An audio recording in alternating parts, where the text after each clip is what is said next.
안녕하세요. 네, 저는 최아룡입니다. 이 자리에 서게 돼서 너무 떨리고요.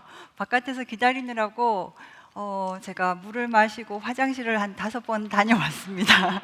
제가 이렇게 이 자리에 서서 여러분들 앞에 또 얘기를 하고 요가를 수련하는 사람이 아니라 가르치는 사람이기 때문에 굉장히 저를 건강한 사람으로 생각하실 겁니다, 대부분이. 근데 그랬다면 아마 이 세바시 프로그램이 저를 초대하지 않았을 거라고 생각을 해요. 그러니까 건강을 잃었던 적이 있었고 힘들었던 적이 있었고, 그리고 그 과정에서 제가 성장하면서 극복해 갔기 때문에 이 자리에 설 수 있지 않았나 생각을 합니다. 그리고 그런 얘기들을 여러분들과 나누고 싶고요. 제가 어린 시절에 이렇게 생겼었습니다. 뒤쪽에 있는 애가 저고요. 그 다음 제가 변해간 모습들을 보겠습니다. 세월이 흘러가면서 주름도 지고 좀 더 아줌마스럽게 될 텐데, 그러면 이 두 사진 사이에 어떤 일이 일어났을까요? 보통 이런 사진을 보여드리면 여자분들은 이러실 수 있어요. 그래, 살이 빠져야 돼. 그 살이 역시 살이 빠져야 돼. 근데 살이 빠져야 된다는 건 오늘의 제 강의의 핵심이 아닙니다. 어떤 일들이 있었기 때문에 2000년과 2007년 저는 이렇게 바뀌었고 또 지금 현재 이 모습으로 이 자리에 서 있을까? 자, 제가 보여드리겠습니다. 2002년입니다. 제가 2001년 교수 성폭력 성추행 사건으로 재판을 하게 됐었고, 그리고 재판이 끝나고 이틀 후부터 제 온몸에 두드러기가 나기 시작했습니다. 왜 이틀 후냐면 재판 끝나고 바로 그 다음날 소개팅이 있었거든요. 저를 인터뷰하셨던 기자분이 저한테 소개팅을 주선을 해주셨어요. 뭐냐면 이런 사건들에 대해서 얘기를 할 때 여자분들이 굉장히 좌절을 하고 내가 앞으로 결혼을 할 수 있을 것인가, 이런 사건들을 공론화했을 때 내가 어떻게 살아갈 것인가, 그런 사정들을 딱하게 여긴 여기자분께서 저에게 소개팅을 주선을 해주셨어요.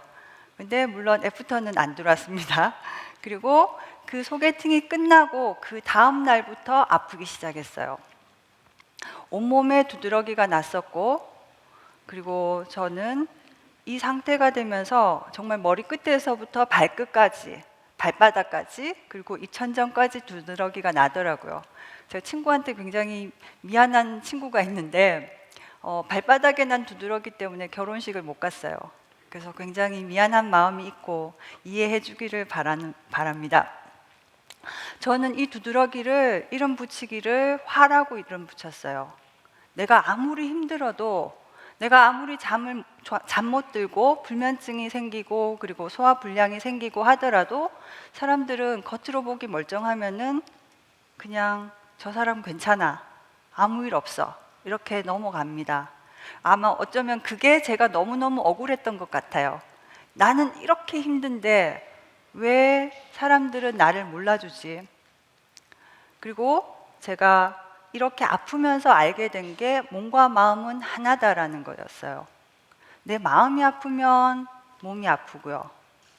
내 마음이 화나면 몸도 화나고, 그리고 또 다시 한번 생각해 보면 내 마음이 기쁘면 몸도 기뻐질 겁니다. 그럼 내 마음을 기쁘게 만들어 주는 게 필요하겠죠. 아까처럼 그렇게 아플 때 몇 달을 아팠습니다. 정말 아토피 있으신 분들은 이해를 하시겠지만은 새벽 2시, 3시면은 온몸이 불덩이처럼 뜨거워지고 자기 몸을 긁다가 깨어나게 됩니다. 근데 저한테는 정말 다행스럽게도 그렇게 심하게 아팠지만은 제 몸에 흉터가 없어요. 그것만으로도 정말 저는 너무 감사드리고요. 그렇게 아플 때 아무도 나를 바라봐 주는 사람 없고, 그리고 내가 했던 모든 일들을 손을 놔야 되고, 굉장히 열심히 살았는데 석사 과정 때도 열심히 했었고, 근데 그 모든 것들을 손을 놓고 포기를 해야 된다. 난 무엇을 하고 살 것인가? 내가 박사 과정을 마치더라도 내가 어떻게 살아갈 것인가? 그 절망감 때문에 저는 더 많이 힘이 들었습니다. 그래, 내가 이렇게 몸도 아프고 할 것도 없고 그러니 그러니까 죽어야지. 새벽에 일어나서 화장실 가서 제 허벅지까지 난 두드러기를 보면서 제가 변기 위에서 울었습니다. 내가 이 몸으로 어떻게 살아갈 것인가. 정말 온몸에 벌레가 기어다니는 것 같았고, 그런데 그런 흉측한 제 몸을 저희 부모님께서 밤새 간호해 주셨고 또 약을 발라주시고 그러시더라고요. 그때 부모님을 보면서 생각을 했었어요. 저분들이 뭐 때문에 나를 이렇게까지 간호해 주실까? 내가 살만한가? 그러다 보니까 부모님 때문에 제가 마음을 고쳐먹게 되었습니다. 죽자에서 글자 하나 바꿨습니다. 살자. 죽었다 생각하고 살자. 죽으면 아무것도 필요 없으니 내가 더 아쉬워할 것도 없고 더 욕망할 것도 없고 부모님 계시고 내가 이렇게 누워있을 공간이 있으니까 되지 않았나. 그렇게 해서 살기로 마음먹었습니다. 그 당시 제 꿈은 살자뿐이었어요. 내가 숟가락 들 힘도 없는데 내가 무엇을 꿈꿀 수 있을까? 유학을 간다? 내가 공부할 힘이 없는데 걷는 것도 겨우 하는 주제에 제가 무슨 꿈을 꿀 수 있겠습니까?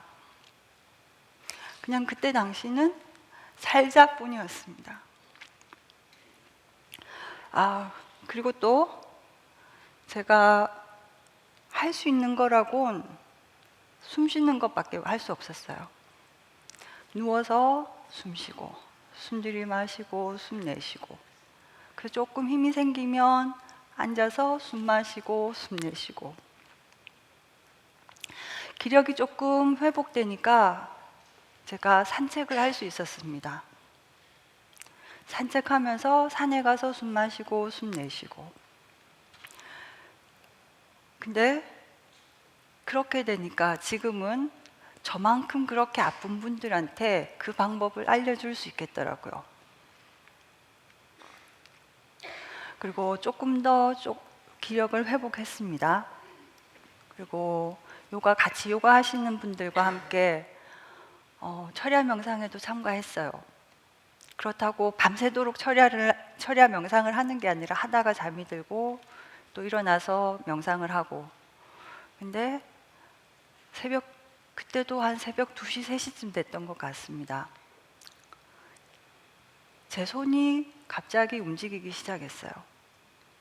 그러면서 제 머리를 쓰다듬었습니다. 사랑합니다. 사랑합니다. 이쁘다, 이쁘다. 두드러기 나서 흉측한 몸인데 제가 제 몸을 쓰다듬으면서 이쁘다라고 하더라고요.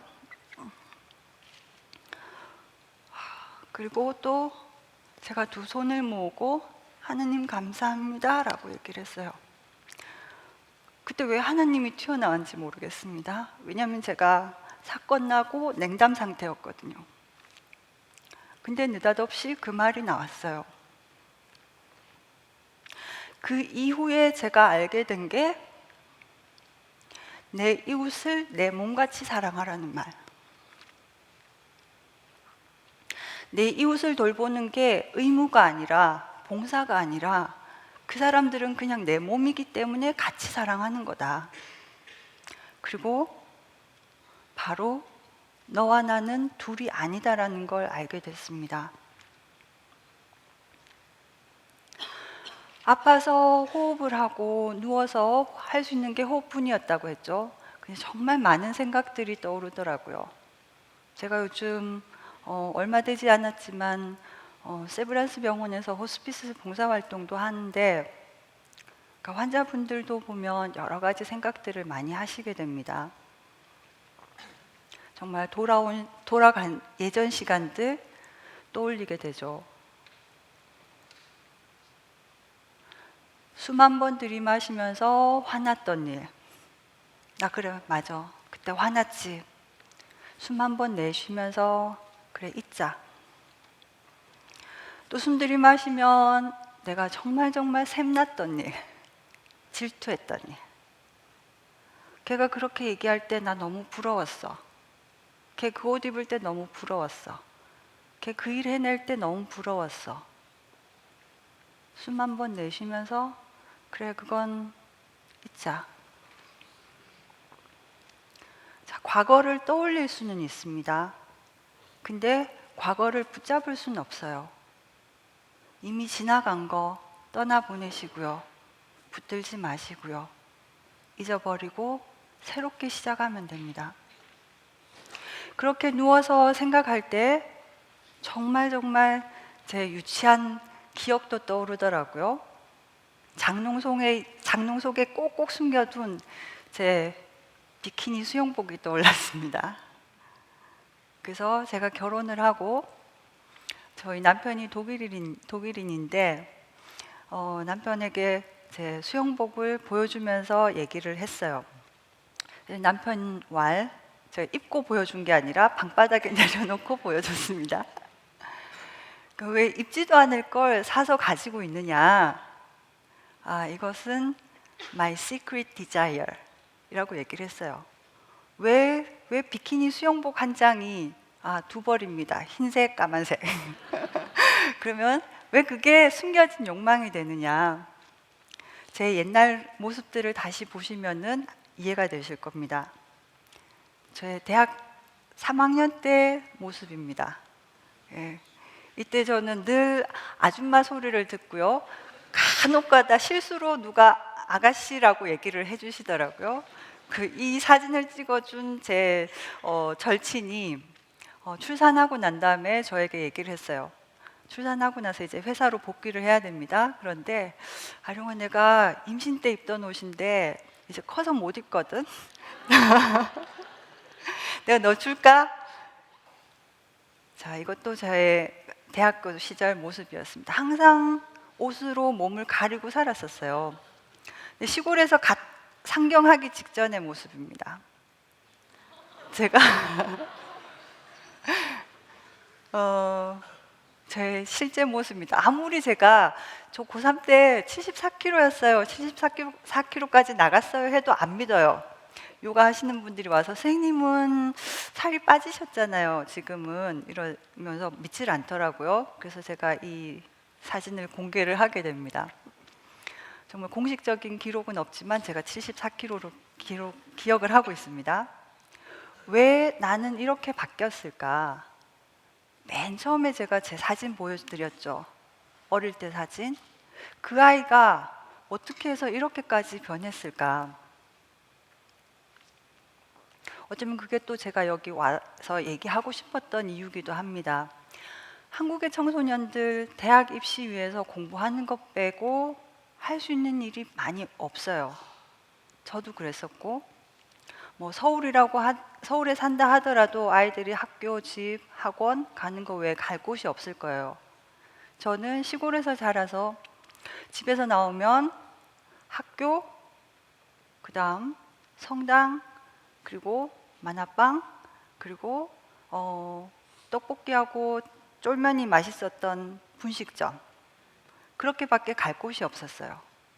뭔가 하고 싶은 게 있는데, 뭔가 표현하고 싶은 게 있는데 하고는 싶은데 나도 뭔지 모르겠다. 그러다 보니까는 표현은 못하고 계속 먹게 됩니다. 그리고 또 대학 들어가기 전까지 학생들 스스로 생각할 거예요. 대학은 일단 합격하고 해야지. 대학 들어가면 취업하고 해야지.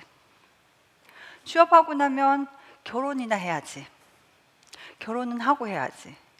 결혼하면 아기를 낳아야지. 그죠? 그러니까 대한민국 분들이 대부분이 비슷한 과정을 겪으실 거예요. 그러다 보니까 내가 하고 싶은 일은 항상 연기됩니다. 그리고 지금 현재 내가 할 수 있는 일이라는 건 먹는 것밖에 없었어요. 그런 부분들을 감정적 허기라고도 얘기를 합니다. 내가 감정적으로 허하고 신체적인 허기와 전혀 상관없이 감정적으로 허하게 되면 자꾸 먹게 됩니다. 그래서 제가 아플 때 그래 나는 예전에 그런 것들 못했고 그런 것들 못했고 하고 싶었는데 못했고 그러다 보니까는 이제 조금씩 한번 해보자 시도를 하게 됐죠. 그래서 제가 요가를 하면서 2006년 독일 학회에서도 발표를 하게 됩니다. 영어로 난생 처음으로 발표를 하는데 정말 준비 열심히 했습니다. 근데 가서 발표를 잘 못했어요. 시간도 제대로 못 맞추고요. 그렇지만 그런 첫 번째 실수가 있었기 때문에 그 이후에 미국에 가서 또 독일에 가서 발표할 때 제대로 잘 할 수 있었습니다. 그리고 나를 그렇게 표현하게 될 때 저한테 변한 게 있었어요. 식탐이 사라지더라고요. 먹는 음식 종류가 사라지게 되고 그렇게 많이 그러니까 제가 음식을 욕심내서 먹는 일이 없어졌어요. 그리고 또 지금은 장애인 수업을 하고 있습니다. 장애인들에게 요가 수업을 하고 있는데 이렇게 팔이 불편했던 친구가 손을 뻗어서 요가 동작을 할 때 저 너무나 기쁘더라고요. 말 못하는 친구들이 8, 9, 10을 발음을 해낼 때 저는 그보다 더 보람 있는 일이 없었습니다. 그리고 아이들이 저를 기다리고 있고 그래서 제가 생각했습니다. 정말 이 사람들에게서 보석 같은 재능들, 장애인이라 할지라도 그 안에 숨겨져 있는 무한한 재능들을 무궁화꽃처럼 피워보고 싶다. 꽃피고 싶다. 그리고 제가 제 인생에 있어서 정말 소중했던 중요한 다이어트는 있는 그대로의 내가 나를 만나고 있는 그대로의 나를 사랑하고 그리고 장애인이라 할지라도 있는 그대로의 당신을 내가 사랑할 때였다라는 겁니다. 네, 감사합니다.